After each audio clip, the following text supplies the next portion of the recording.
Hello students, हमारे YouTube channel Chandrayaan classes में आपका वेलकम है। आज हम एनसीईआरटी साइंस के क्लास 8 के इम्पोर्टेंट पॉइंट्स को कवर करेंगे। इसे हम 2 पार्ट में कंप्लीट करेंगे।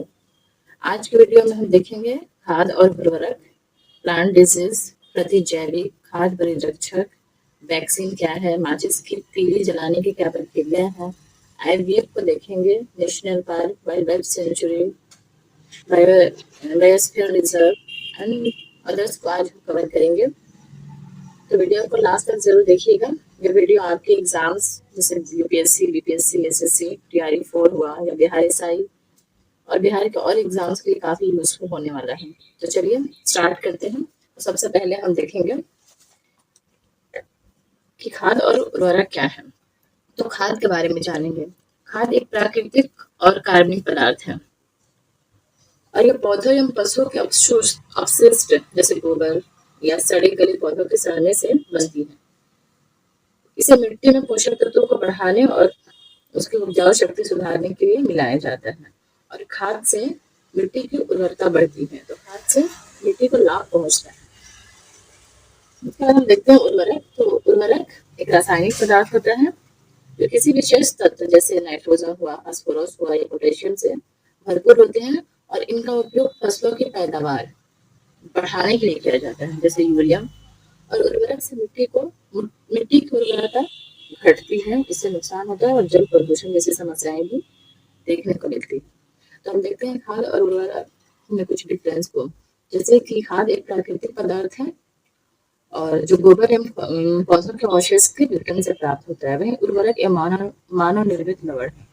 खाद को है जो कि हम खेतों में बनाया जा सकता है। खाद को गोबर और पौधों के अवशेष से खेतों में खाद का उत्पादन किया जा सकता है। वहीं उर्वरक को बनाने के लिए उर्वरक उत्पादन फैक्ट्रियों में होता है। खाद से मिट्टी को ह्यूमस प्रचुर मात्रा में प्राप्त होता है, जबकि उर्वरक से मिट्टी को ह्यूमस प्राप्त नहीं होता है। और खाद में पादप पोषक तुलनात्मक रूप से कम होता है, जबकि उर्वरक में पादप पोषक जैसे नाइट्रोजन हुआ, फास्फोरस या पोटेशियम प्रचुरता में होते हैं। इसके बाद हम नेक्स्ट देखते हैं, प्लांट डिजीज को देखेंगे। तो कई सूक्ष्म जीव जैसे कवक, बैक्टीरिया या वायरस ये गेहूं, चावल, आलू जैसे फसलों में रोग पैदा करते हैं। इन रोगों के कारण फसलों की उपज बहुत कम हो जाती है। इसके प्रभाव के रूप में हम देखते हैं तो ये पैदावार में कमी से होता है और लक्षण होता है कि पत्तियों का पीला पड़ने लगता है, धब्बे होने लगते हैं, असमय पत्तियां सूख जाती है। तो ये पादप रोग के लक्षण हैं।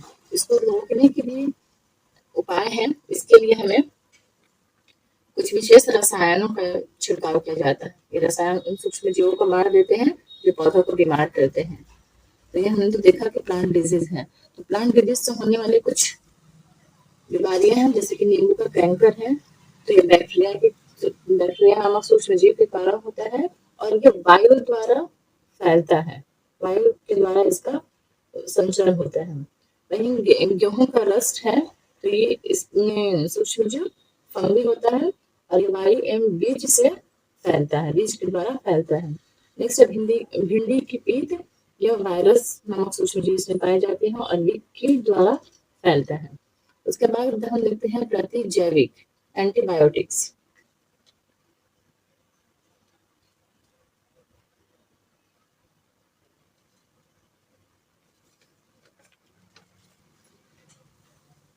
प्रतिजैविक ऐसी दवाइयां जो बीमारी पैदा करने वाले सूक्ष्म जीव विशेषकर बैक्टीरिया और फंगी को नष्ट कर देती है या उनकी वृद्धि रोकती है, उसे प्रतिजैविक कहते हैं। ये दवाइयां हमें बिना नुकसान पहुंचाए संक्रमण फैलने वाले बैक्टीरिया को खत्म कर देती हैं। तो कुछ इम्पोर्टेंट प्रतिजैविक हैं, एंटीबायोटिक्स है जिसके बारे में हम देखते हैं जैसे कि पेनिसिलिन। तो ये फर्स्ट एंटीबायोटिक है पेनिसिलिन, जिसकी खोज अलेक्जेंडर फ्लेमिंग ने किया। इसके अलावा स्ट्रेप्टोमाइसिन, टेट्रासाइक्लिन और एरिथ्रोमाइसिन ये सभी एंटीबायोटिक्स हैं। नेक्स्ट हम कोलतार को देखेंगे। कोलतार यह एक गंध वाला गाढ़ा और काला द्रव होता है और नेफ्रिन की गोलियां बनाने में इसका यूज होता है। ऐसे ही नेचुरल गैस के बारे में देखते हैं। तो ये एक महत्वपूर्ण जीवाश्म ईंधन है जिसका परिवहन पादपों द्वारा आसानी से हो जाता है और ये एक सूक्ष्म ईंधन के रूप में जाना जाता है। आगे कोक को देखते हैं तो यह कठोर और काला पदार्थ होता है और यह कार्बन का लगभग शुद्ध रूप होता है कोक। पेट्रोलियम, इसका निर्माण समुद्र में रहने वाले जीवों के मृत अवशेषों से होता है और ये एक नेचुरल ईंधन के रूप में काम करता है। पेट्रोलियम पेट्रोलियम से पेट्रोल, डीजल और केरोसिन वगैरह प्राप्त किया जाता है।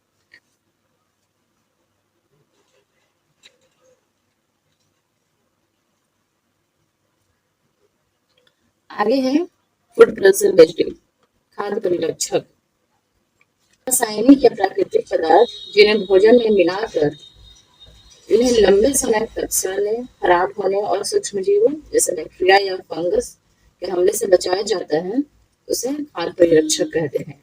इसके कुछ एग्जाम्पल्स हैं जैसे सोडियम मेटाबाइसल्फाइड, जिसका उपयोग सॉस, चटनी आदि के संरक्षण में किया जाता है। वैसे ही सामान्य नमक NaCl, तो इसका इस्तेमाल हम लोग मांस, मछली आदि को संरक्षित रखने के लिए करते हैं। सिरका, अचार को सुरक्षित रखने के लिए अचार में मिलाया जाता है सिरका को। वैसे चीनी का यूज मुरब्बा आदि के लिए किया जाता है। सोडियम बेंजोएट का इस्तेमाल जेली, जैम या फ्रूट जूस जैसे पदार्थों को संरक्षित रखने के लिए सोडियम बेंजोएट का यूज किया जाता है।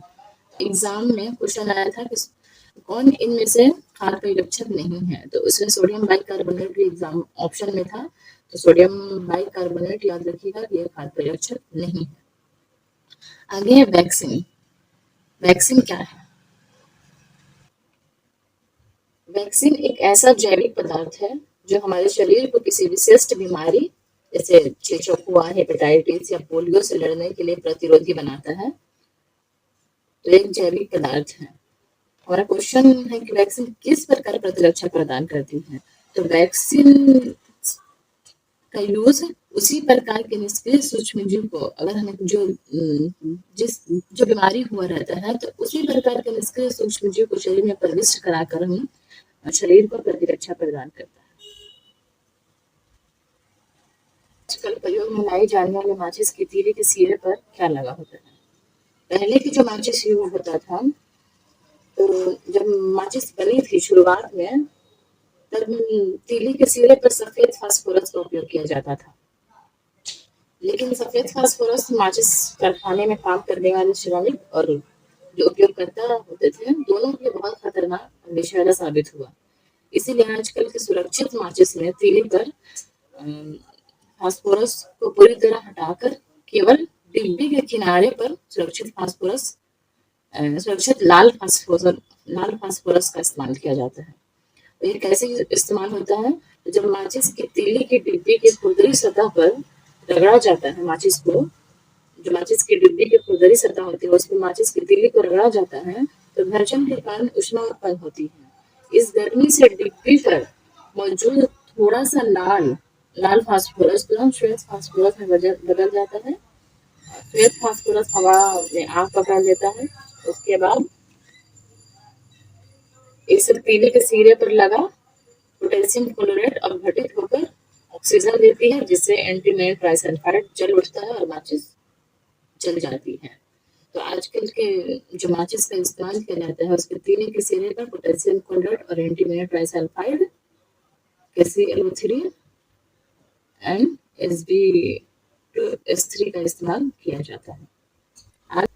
कार्बन डाइऑक्साइड का उपयोग अग्निशामक के रूप में किया जाता है, जो अति उत्तम इसका प्रक्रिया है और ग्लोबल वार्मिंग में भी इसकी भूमिका देखी जाती है।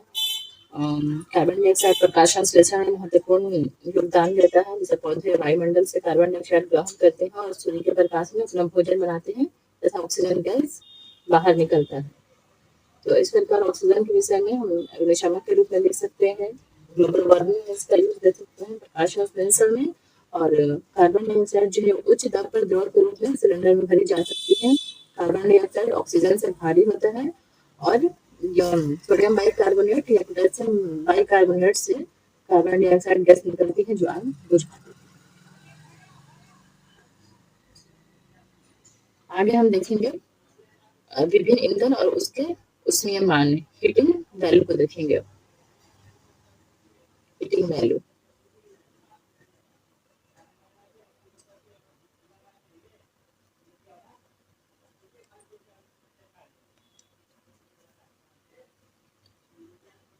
तो हाइड्रोजन का देखेंगे, हाइड्रोजन का हीटिंग वैल्यू 1,50,000 होता है। वहीं एलपीजी का देखेंगे तो 55,000 होता है। सीएनजी 50,000, मीथेन भी 50,000 हीटिंग मान होता है। 50,000 किलो जूल पर केजी। पेट्रोल, डीजल, मिट्टी का तेल का देखेंगे तो 45,000, जैव गैस का 35,000, कोयला 25 से 33,000, लकड़ी का 17 से 22,000, गोबर के उपले का 6 से 8,000 हीटिंग वैल्यू होता है। आगे हम देखते हैं कि ईंधन का अपूर्ण दहन। तो ईंधन का अपूर्ण दहन, जो ईंधन पूर्ण रूप से नहीं जल पाता है तो उससे कार्बन मोनोऑक्साइड उत्पन्न होता है, CO।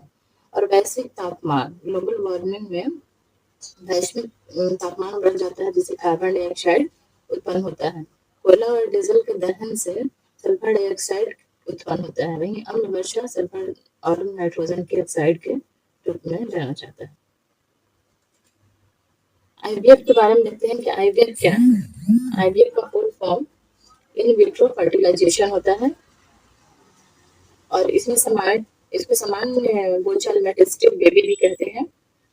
यह प्रक्रिया, मतलब आईवीएफ की प्रक्रिया क्यों अपनाई जाती है, तो कुछ महिलाओं की फैलोपियन ट्यूब ब्लॉक्ड हो जाती है और ऐसी महिलाएं शिशु उत्पन्न करने में असमर्थ हो जाती हैं क्योंकि ब्लॉक्ड फैलोपियन ट्यूब से क्योंकि ब्लॉक्ड फैलोपियन ट्यूब के द्वारा स्पर्म एक तक नहीं पहुंच पाता, जिससे फर्टिलाइजेशन नहीं हो पाती है। तो इसकी वजह से आईवीएफ का इस्तेमाल किया जाता है। इसके द्वारा शरीर के बाहर कृत्रिम निषेचन किया जाता है और इसमें ताजा स्पर्म एंड एग का प्रयोग कराया जाता है। इसका उपयोग तब होता है जब स्त्री का बाहें और फैलोपियन ट्यूब जो होता है वो ब्लॉक्ड हो जाता है और निषेचन के बाद युग्मक जो होते हैं उनको 3 से 5 दिन या ऑलमोस्ट 1 वीक के अंदर महिला के गर्भाशय में स्थापित कर दिया जाता है। उसके बाद बेबी का जो पूरा प्रोसेस होता है 9 मंथ का, वो मदर के गर्भाशय में ही होता है। ये आईवीएफ के अंतर्गत आता है। नेक्स्ट हम नेशनल पार्क के बारे में देखते हैं। तो नेशनल पार्क वन्य जंतुओं के लिए आरक्षित ऐसा क्षेत्र है जहां वो स्वतंत्र रूप से आवास और प्राकृतिक संसाधनों का उपयोग कर सकते हैं। नेशनल पार्क में कुछ चीजों की मनाही है, जैसे कि वहाँ शिकार करना मना है, कृषि कार्य प्रतिबंधित है, जानवरों को चलाने का परमिशन नहीं है और वृक्षारोपण भी वहाँ नहीं किया जाता है। वह नेशनल पार्क के कुछ कंडीशंस। उसके बाद वाइल्ड लाइफ सेंचुरी को देखते हैं। वह क्षेत्र जहाँ जंतु एवं उनके आवास किसी भी प्रकार के नुकसान से सुरक्षित रहते हैं, उन्हें वन्य जीव अभ्यारण्य कहते हैं।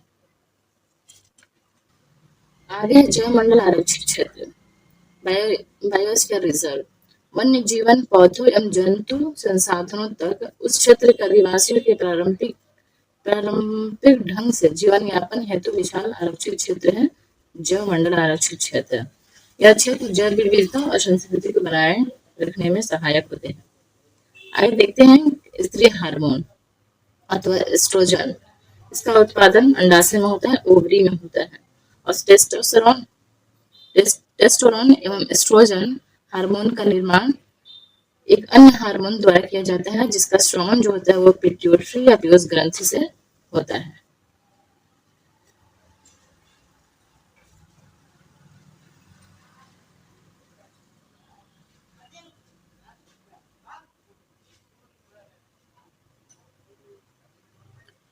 नेक्स्ट है विशेष क्षेत्रीय स्पीसीज की आवाज पर किसका प्रभाव पड़ता है।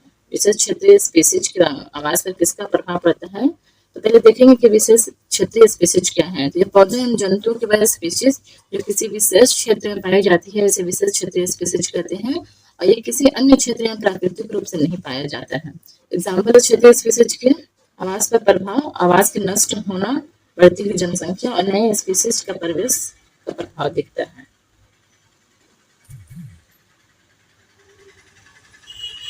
विशेष क्षेत्रीय स्पीसीज के एग्जाम्पल के रूप में हम देखते हैं तो पंचमढ़ी जैव मंडल आरक्षित क्षेत्र में स्थित साल और जंगली आम के पेड़ विशेष क्षेत्रीय वनस्पति के महत्वपूर्ण एग्जाम्पल के रूप में देखा जाता है।